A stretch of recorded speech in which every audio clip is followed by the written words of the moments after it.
Всем доброго дня! Сегодня мы с вами продолжаем цикл лекций, и сегодня мы с вами поговорим о детях 7 лет. И этот возраст начинается именно с кризиса 7 лет, но совпадает с поступлением в школу. Поэтому мы поговорим сегодня и о психологической готовности ребенка к поступлению в школу. Говоря о кризисе 7 лет, именно это тот период, когда у ребенка начинается негативизм, когда начинается ревность, подозрительность, упрямство, своеволие. И вроде бы казалось, он вырос, он всему научился, знает, что хорошее, что плохое, но на практике он это не всегда применяет. И здесь происходит в ребенке два таких понятия. Понятие тогда, когда я умею, я могу, и все об этом говорят, но я не могу настолько, чтобы уметь, как папа или мама, как другие взрослые. И иногда, очень часто в этот период происходит ломка самооценки ребенка. И очень важно наше отношение, то, как окружает ребенка. И говоря именно о переходном периоде, вот кризис 7 лет, очень большую роль играет школа, поступление ребенка в 1 класс. На что же родителю обращать внимание именно в 1 классе? Об этом мы с вами сегодня будем подробно говорить. В первую очередь поступление в школу для ребенка – это заново процесс адаптации. Адаптация к новым одноклассникам, адаптация к учителю, адаптация к требованиям. Но самая первая вещь, которой мы можем помочь нашему ребенку, это создание ситуации успеха именно в школе. Потому что если ребенок чувствует себя успешным, то и самооценка его будет хорошей, самооценка будет адекватной. Но чтобы и самооценка была адекватной, к ребенку должны предъявляться адекватные требования. Чему адекватные? Адекватные уровню его развития. И очень часто именно интеллектуальная неготовность ребенка к поступлению в школу становится таким моментом, на котором у ребенка выявляется высокий уровень тревожности. Портятся отношения с родителями, портятся отношения со сверстниками. И получается, познавательная неподготовленность к школе дает пробелы именно в личностной сфере и в эмоциональной сфере. Ребенок становится капризным, неконтролируемым. И очень важно родителю четко знать, готов ли мой ребенок к поступлению к школе, узнать сильные и слабые стороны ребенка. И это очень хорошо сделать хотя бы за полгода до поступления в школу. Но очень многие познавательные процессы можно вовремя скорректировать, особенно внимание, память, мышление. Но говоря о познавательных процессах, это как дом. Вот мы в голове планируем строить дом. Из чего мы начинаем? Мы начинаем с фундамента. И беря аналогию именно с домом и поступлением ребенка в школу, фундамент – это познавательные процессы, которые есть у ребенка. Если познавательные процессы сильные, развитые, он легко научится читать и писать, у него все будет в школе хорошо получаться. Поэтому, если родители хотят и ставят перед ним высокие задачи, высокую планку по учебе, то и фундамент, то есть именно познавательный уровень у него должен быть хороший. Очень многие родители часто думают, если ребенок сегодня читает, вроде бы пишет и мыслит, то обязательно он должен получать 5 в школе. И уже на ребенка навязывается вот эта высокая требовательность. А по факту получается, что некоторые познавательные процессы у ребенка не развиты хорошо, и он не может удовлетворить вот именно вот эту планку, которую родитель поставил перед ним. Поэтому очень важно в первую очередь родителю понимать уровень развития познавательных когнитивных возможностей ребенка. И если есть какие-то пробелы, именно корректировать до школы. Почему до школы? Потому что в процессе школы это сделать чуть-чуть сложно. И говоря о возрасте 7 лет, это такой сенситивный период, когда происходит быстрое развитие всех познавательных процессов. И информацию ребенок впитывает очень быстро и легко. Но если информация не попадает в зону ближайшего развития ребенка, то и информация ему не дается. Что значит зона ближайшего развития? То есть с подсказки взрослого он может это сделать. И информация должна попадать в зону ближайшего развития ребенка. Очень часто в практике бывает так: ребенок пишет красиво, но какой ценой он иногда пишет? У него уже руки потные, он уже трясется, а иногда ценой нервов, ценой криков и тем, что портятся взаимоотношения между родителями и детьми. Хорошо, красивый почерк – это хорошо и это важно, но настолько ли важно, чтобы именно на кону поставить психологическое здоровье вашего ребенка?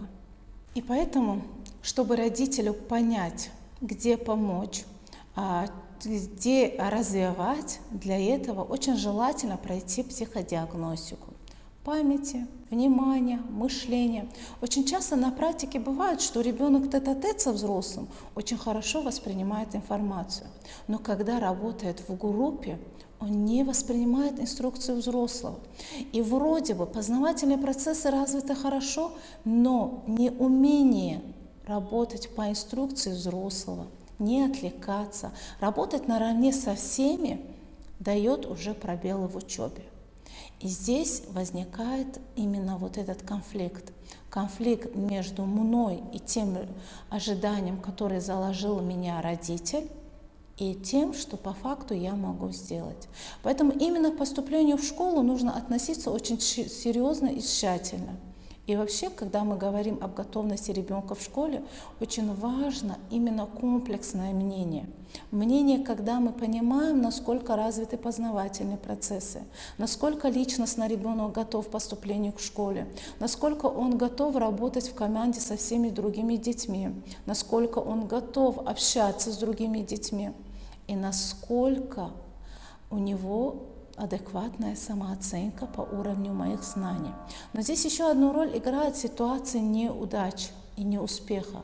Умение ребенка справиться с этой ситуацией. Почему именно первый класс? И почему именно к первому классу нужно настолько подготовиться? Потому что каким пройдет первый класс, насколько успешным будет чувствовать себя первоклассник, во многом зависит дальнейшая его учеба, дальнейшая его мотивация, дальнейшее стремление к новой информации. И очень часто именно в начальной школе складывается вот это чувство уверенности и самооценки. Оно складывается в зависимости от того, насколько я хорошо учусь, насколько хорошо у меня это получается и насколько гордятся мои родные и близкие. Сколько бы вы ни говорили, что вы гордитесь им, но если это не подкреплено теми результатами, которые ожидают взрослые, ожидает сам ребенок, не всегда это срабатывает. Поэтому иногда 1 год, именно в 6 лет, начинать вовремя коррекцию познавательных процессов сыграет огромную роль в дальнейшей успешности ребенка в школе. И говоря о самой школе, очень важно соблюдать некоторые правила для родителей.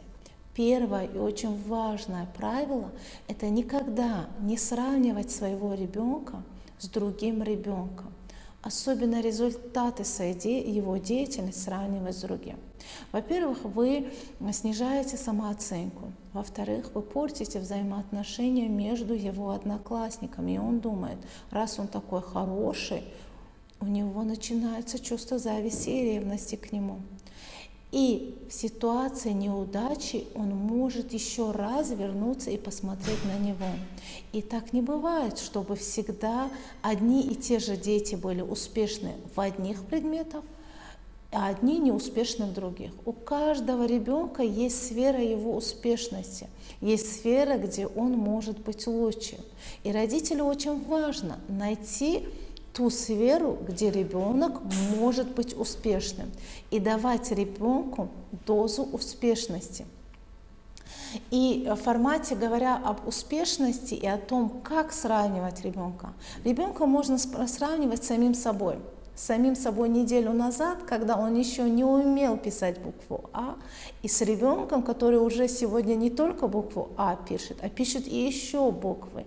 И тот ситуация, когда ребенок сомневается или возникает страх, что у меня не получится, возвращаться к тем результатам и говорит: а помнишь, ты неделю назад ты не мог это сделать, а сегодня смотри, сколько ты всего умеешь. Второе правило для родителей очень важное. Именно обучение, оно должно быть систематическим и постоянным. И перерыв хоть на неделю для первоклассника — это большой откат назад. И пока вот это недельный промежуток мы не восполним, дальше обучение очень сложно, и информацию ребенку дается тяжело, а иногда он даже не осваивает следующую информацию. Следующее очень важное правило, которое мы иногда с вами пренебрегаем: у первоклассника, не только у первоклассника, у всех младших школьников физическая активность, она обязательна.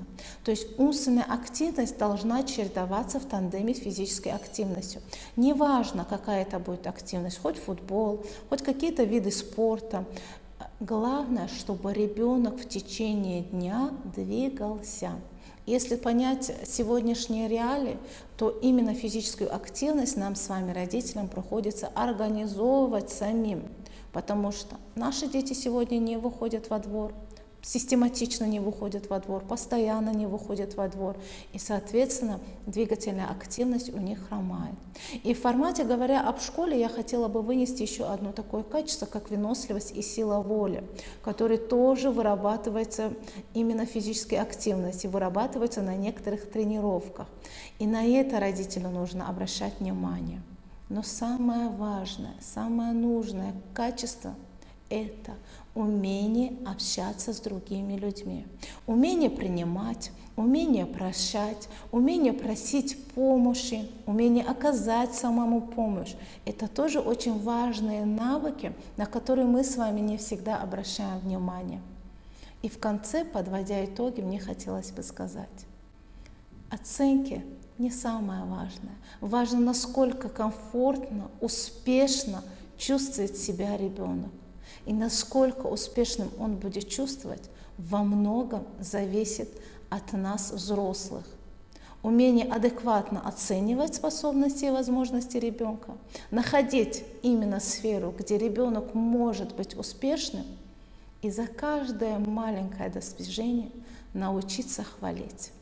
А неудачи просто взять и проработать, и сделать так, чтобы в следующий раз этой неудачи не было. Я вам желаю терпения, здоровья и много свободного времени, чтобы вы могли заниматься своими детьми. И на следующей лекции мы с вами поговорим о младшем школьном возрасте, именно с 1 по 4 классы. Всего доброго и баракатного вам дня!